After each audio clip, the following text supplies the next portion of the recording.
That's the only Russian word you'll hear from me today. Unfortunately, my Russian is not very good. In today's talk, I'll cover three main topics. First, how data streams change our perspective about the present and the future. How a new context changes our need for more data visualization. And finally, the charting trends that map the future for data visualization. But first, let me tell you about a friend of mine and how data visualization changed his life. I met him when I was working for a bank in Switzerland, and he was a keen runner. He kept track of his runs through his smartwatch, and one day he felt like he was running out of breath and he had a pain in his chest. When he came home, he went through the logs of his run on his smartwatch and found a strange spike in his heart rate. He went to get a diagnosis from an expert, and sure enough, the expert found a strange and very rare heart malfunction in his heart. He was concerned about this, and that was the end of his passion for running. The availability of data and his availability and ability to read it through a simple interface and data visualization changed his life, maybe even saved it. This is a very important point for one simple reason. One cannot overestimate the power of data visualization. The data about my friend brings me way back to Greek mythology. Pandora was the first human made by the gods. As a concept, this is important because Pandora serves as a metaphor of who we aspire to be. She's the representation of ourselves. She is how we would like to be seen. Very much like digital avatars in social media of the present. On Facebook, we don't share our worst moments or weaknesses. We share and show off our achievements and brag about them, and only upload our best pictures. We create better versions of ourselves, like digital Pandoras. So instead of introducing myself, I thought it'd be more appropriate for data about me to do the talking. Data from the internet, to see how accurate my digital representation or avatar actually is. And thanks to new legislation in the European Union called GDPR, anyone can request to be given all private data associated with oneself. And this is what I did at Google to find out what Google knows about me. 1.2 gigabytes of downloaded data later, here's what I found. In June, I searched for travel-related items just before I went on holiday. In July, I barely used the internet because my flat in Spain didn't have Wi-Fi. Also, Google thinks I have a bizarre interest in hair and beauty, apparently. Well, actually, that was my wife using my laptop, but Google doesn't know who's using the laptop when it's on the same machine. Needless to say, I have no interest in hair products.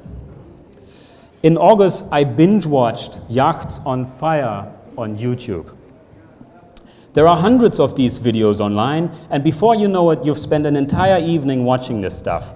This is another data inaccuracy. I can't really say that Yachts on Fire is a good description of me or my interests. Therefore, to get a more complete picture about myself, you have to use data from different sources. And this is why I went to Twitter and checked out what Twitter thinks I'm interested in. I downloaded the data and created this mind map. It's a fairly accurate picture of my interests: product management, design, UX, and related topics.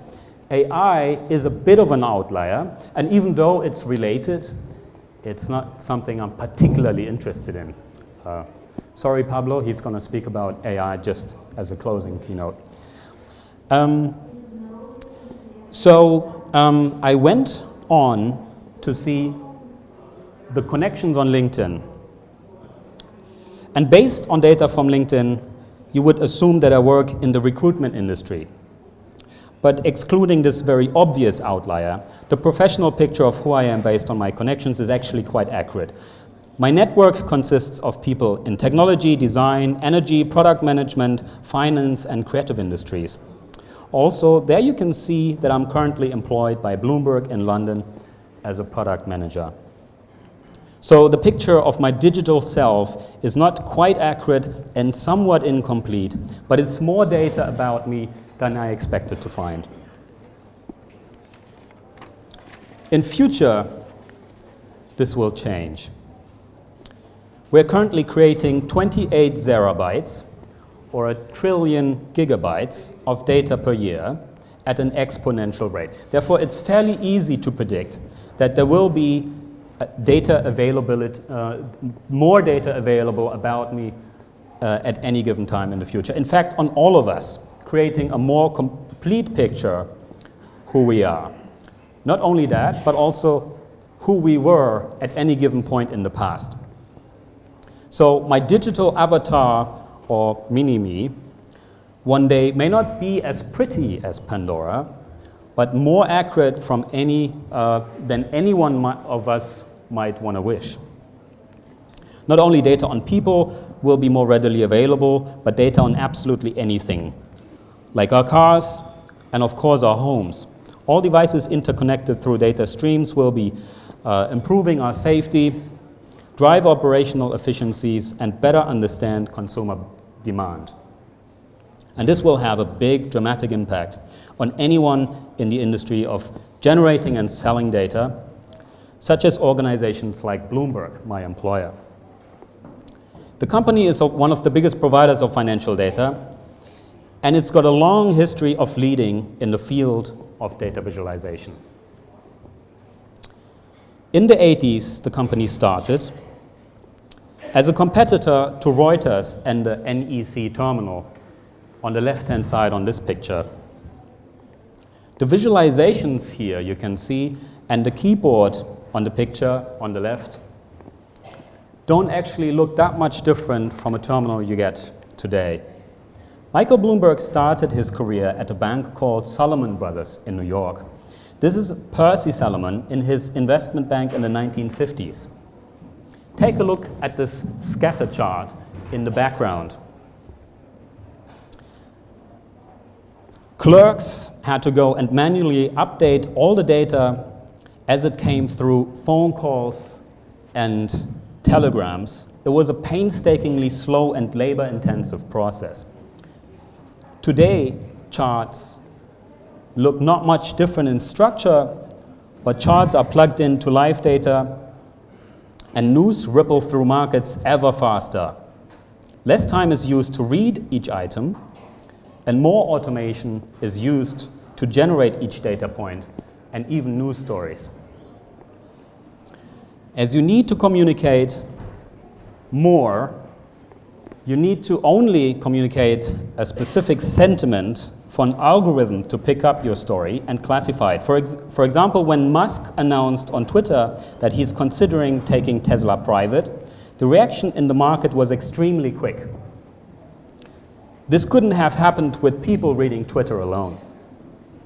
Yet, picking up sentiment from unstructured data like charts and video animations is almost impossible for algorithms.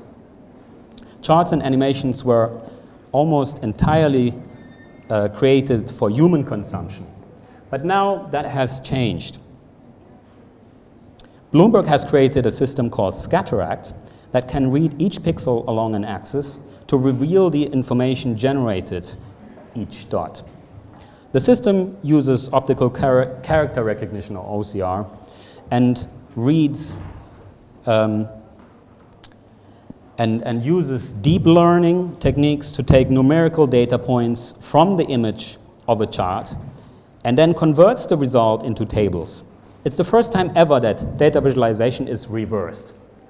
Instead of going from data to visual, now we can go from visual back to data again.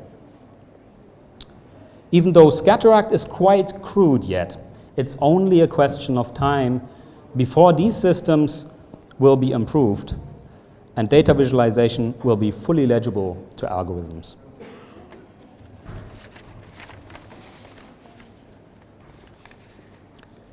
As fascinating as stories from the past are, data in future will be more readily available about the present too. Due to the volume of data that we're creating and the sensors we use to collect them, stream-based APIs are becoming much more prevalent. Only a very small proportion of the data we collect should be in a database. Most of it is collected by systems that create events, like the battery of a car. The data starts off life as a stream and is efficiently delivered to those who might want to use it. Putting a database in between the sensor and the consumer will become an unnecessary luxury. Hoarding data without a clear purpose comes at a very high cost. And as this morning Neil Hostens has said, there are many sensors but very little sense. I really love this quote. As we have seen in many product announcements like Google, Uber, and BMW, more and more data streams will be overlaid in our physical environments through augmented reality or projection. That means not only will data be visualized more, but the visual reality around us will be turned into data. By 2020, 70% of all new cars have some kind of AR technology on board, like this BMW windshield, which is already in production. Tabulated data tools from Excel to MySQL and languages like R and Python diminish the creative potential when data streams are never ending. The New York Times have responded to this problem by creating a tool called Stream Tools and Dash. It looks at radically changing the conclusions one can draw from data tools when the data isn't static. Using data streams changes how we draw conclusions about the world. This means that every time new data arrives, it affects our understanding of the world immediately. How will this be done? By using techniques from signal processing that study the nature of the stream itself. Algorithms can calculate the stream's rate, the patterns inside, and predictive models constantly update incoming information to give a better picture of the future.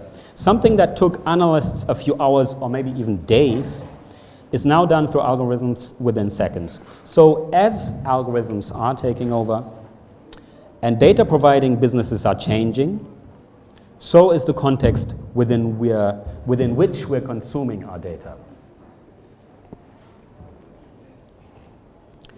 And with the changing context within which we're consuming our data, we can look at New York. In 2006, Michael Bloomberg was mayor of New York, and because he's running a really big data company, he knows a lot about data.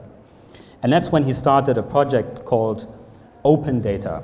The project's aim, and these kind of projects are now across many cities in the world, and the project's aim was to make public all the data the city gathers so that in open source projects, the data can be put into context for the benefit of New York citizens.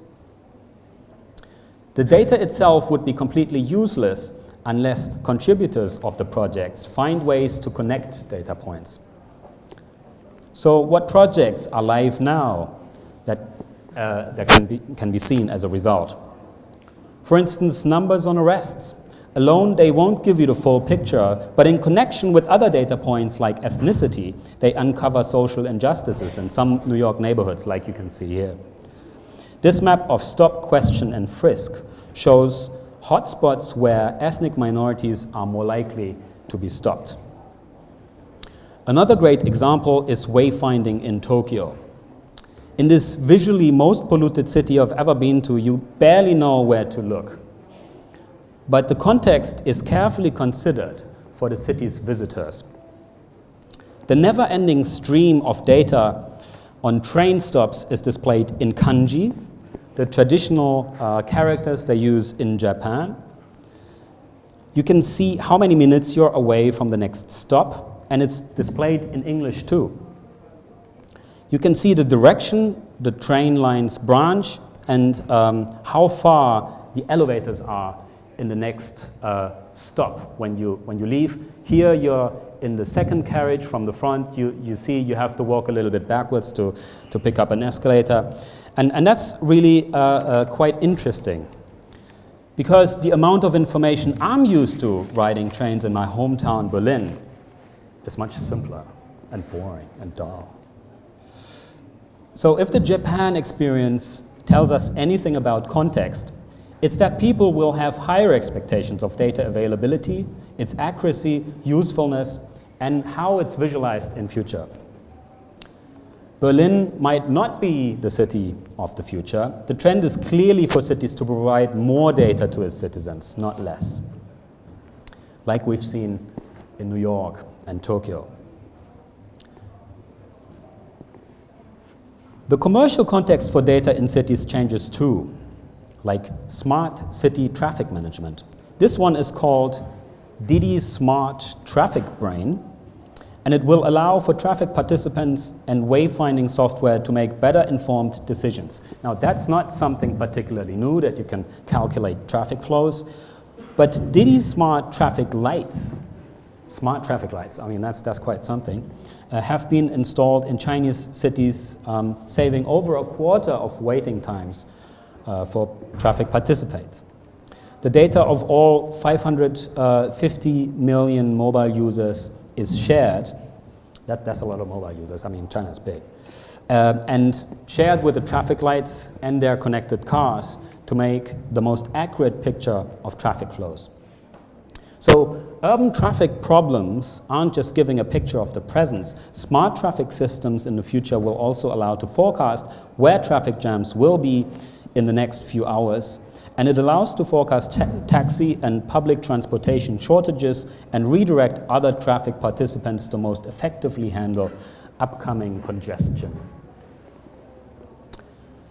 Now, the problem is also that smarter cities need to be handled with, because as a city becomes more smart, the more the data needs to be analyzed and read. Anomalies, patterns, and spikes in data will be easily detected with data visualization. Like this heat map here of Chicago about public transport usage in certain districts. The context for data visualization changes in future when more and more data is expected to be readily available.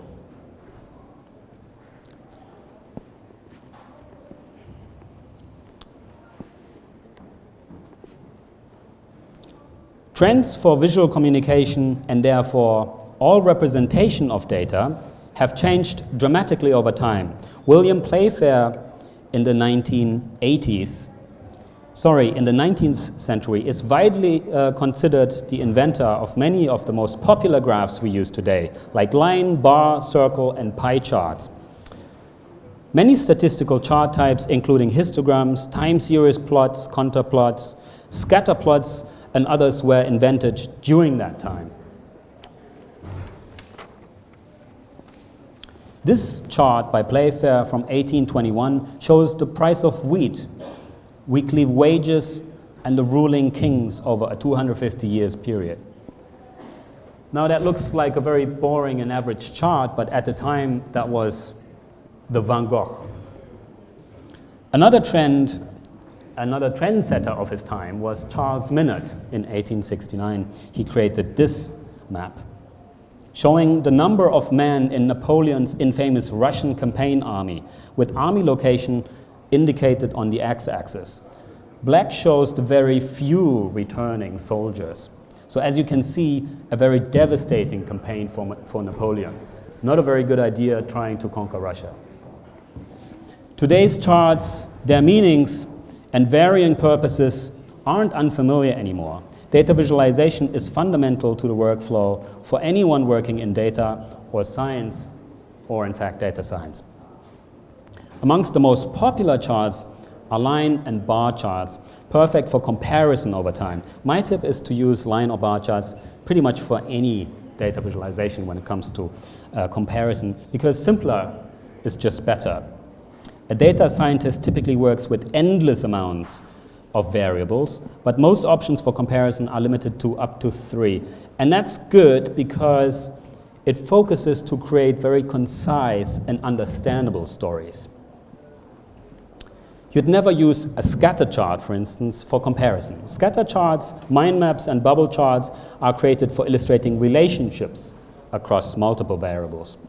Distribution is a rare use case for data visualization. I never actually came across a 3D area chart. They're very difficult to produce and very hard to read.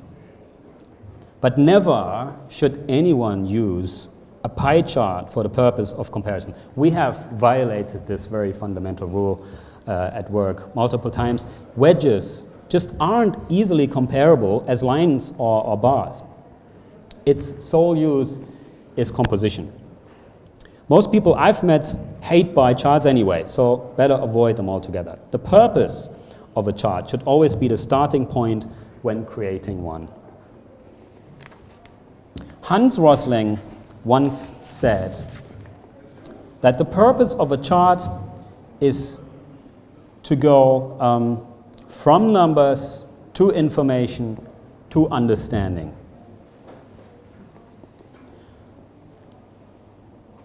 But especially in the context of news and any story you create, it needs to go even beyond understanding and connect emotionally. Like in this story, which asks the fundamental question, are you getting a pay rise? An amazing visualization of a chart where the color indicates how hot or cold a country ranks amongst salaries. In Israel at the top, you earned more over time. In the red areas at the bottom in Spain or Italy, you were worse off. The New York Times made data visualization part of their journalistic identity and has established themselves as world-leading in telling great stories through data. In this personalized story, you pick your hometown and date of birth, and that was not my real date of birth, to see how likely it will be to see a temperature rise in future in this area. It projects a dramatic line into the future, including a range of data. On a world heat map, you can see how your region compares to other even hotter places globally.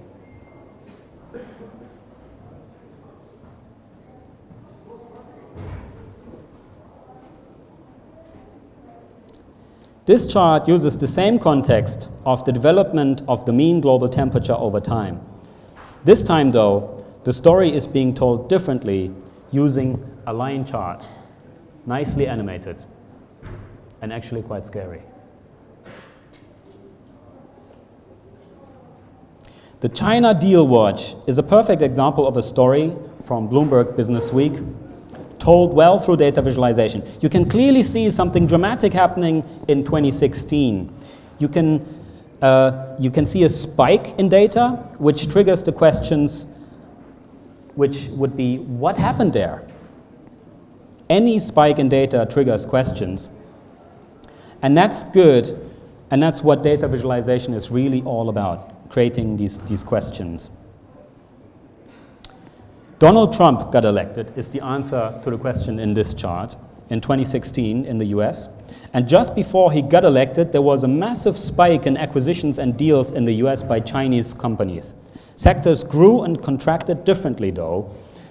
And you can drill down through each sector, and then you can see that mostly chemicals and property had a massive spike just before, and you're left to make your own assumptions as to why. It's a fascinating story told with the help of very dramatic charts. In times of fake news, journalistic storytelling becomes increasingly undermined with data. One good example is America's retail apocalypse, as we see here. It paints a very clear picture about store closures around the US. Not only that, the data alone wouldn't be as eerie. Painted in red and black, its emotional appeal massively emphasizes the point. The store closures come across as almost threatening as compared to the red area of store openings. So, data visualization offers not only insights into otherwise obscure data, It also offers perspective, like in this example from the New York Times again, the world according to China. If data is made more entertaining and consumable for larger audience, it also allows for data scrutiny more widely through more diverse interpretations. In future, more than ever, professionals will be asked to make decisions based on data. A new data-oriented mindset is already taking over the business world. Many non-technical professionals will have to produce and understand insights from big data, like myself. I'm not a technical expert. I'm a product manager. As a massive uptick in interest for Power BI and Tableau, which we use in our company, demonstrates, these tools are designed for non-professionals to use, and this trend will only continue in the near future. As businesses are more data-driven, demand for data, therefore, and its data-literate talent will rise. I've already come across some bizarre LinkedIn job titles as AI ethics consultant or chatbot personality designer. Either way, less data will be consumed by professionals, more data will be consumed by algorithms who replace traditional jobs in finance, accounting, and data science.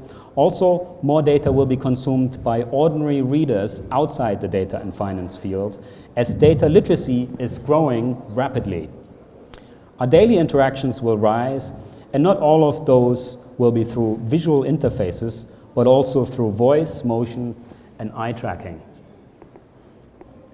Here's an eye tracking test I've conducted at work, and research like this informs the future of data visualization. It helps to learn about viewing habits and trends that uncover which data visualization works for who. Quantitative data is often not enough to get a full picture about how users read and use data tools.